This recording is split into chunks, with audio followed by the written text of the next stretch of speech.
بسم اللہ الرحمن الرحیم۔ سورہ آل عمران کی 62 نمبر آیت اس حقیقت کو بے نقاب کرتی ہے کہ قرآن حکیم جتنے بھی قصے اور واقعات بیان کرتا ہے یہ سبھی حق پر مبنی ہوتے ہیں، اور ان کی آڑ میں غلو کرنا یہ گمراہی کی علامت ہوتی ہے۔ قرآن مجید جس وقت اللہ والوں کی شان بیان کرتا ہے تو ان کی عظمتوں کو مد نظر رکھتے ہوئے انہیں اللہ کا بندہ ہی سمجھنا چاہیے۔ عبادت صرف اللہ کی ہی کرنی چاہیے، اس کے علاوہ کسی کی عبادت نہیں کرنی چاہیے۔ خاص طور پر سورہ آل عمران میں حضرت عیسیٰ علیہ السلام کے مختلف واقعات، عظمتوں، رفتوں اور معجزات کا ذکر کیا گیا، اور بعض لوگ حضرت عیسیٰ علیہ السلام کے معتقد ہونے کے باوجود غلو کرنے لگ گئے۔ غلو کا مطلب یہ ہوتا ہے کہ کسی چیز کو اس سے کم کر دینا یا اس کی شان کو بہت بڑھا دینا، حد سے بڑھا دینا۔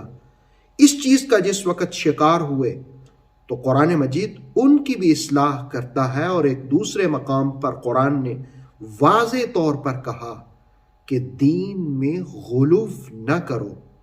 آئیے 62 نمبر آیت جو سورہ آل عمران کی ہے اس کے معانی اور مطالب بھی جانتے ہیں۔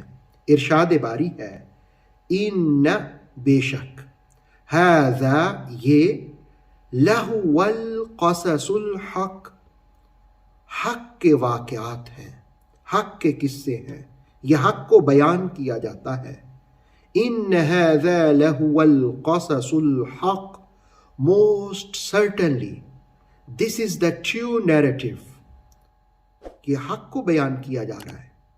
وما من الہ، کوئی معبود نہیں، الا اللہ، سوائے اللہ کے۔ وما من الہ الا اللہ، and there is none worthy of worship except اللہ، اللہ کے سوا کسی کی عبادت نہ کی جائے۔ وَإِنَّ اللَّهَ، بے شک اللہ تعالی، لَهُوَ الْعَزِيزُ الْحَكِيمُ، وہ عزیز بھی ہے اور حکمتوں والا بھی ہے، وہ غالب بھی ہے، وہ حکمتوں والا بھی ہے۔ وَإِنَّ اللَّهَ لَهُوَ الْعَزِيزُ الْحَكِيمُ، and verily Allah is almighty, all-wise۔ سورہ آل عمران کی 62 نمبر آیت کا آغاز ان ھذا سے ہوا۔ ان یہ حرف تحقیق ہے اور ھذا اشارہ ہے۔ اس کا مشار الیہ کیا ہے، یعنی کس کی طرف اشارہ کیا گیا کہ یہ حق کے واقعات ہیں۔ اس میں علامہ قرطبی علیہ رحمہ نے الجامع لاحکام القرآن میں اور تفسیر تبصرہ میں علامہ سید ریاض حسین شاہ صاحب نے دو احتمالات کا ذکر کیا ہے۔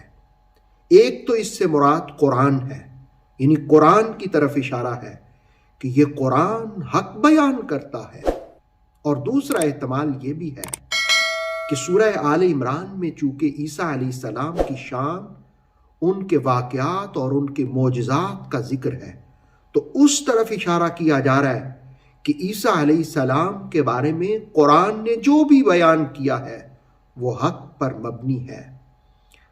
اور علامہ آلوسی نے یہاں گرامر کی بحث کرتے ہوئے بھی مبتدا خبر مرفوع کا ذکر کیا، اور ان میں ضمیر فصل کو حصر کے لیے بیان کرتے ہوئے مفاہیم یہ واضح کیے کہ عیسیٰ علیہ السلام کی شان بہت بلند ہے، اور قرآن کی عظمت دیکھو کہ قرآن نازل تو خاتم النبیین پر ہوا ہے، لیکن عیسیٰ علیہ السلام کی عظمتیں بھی قرآن بیان کر رہا ہے۔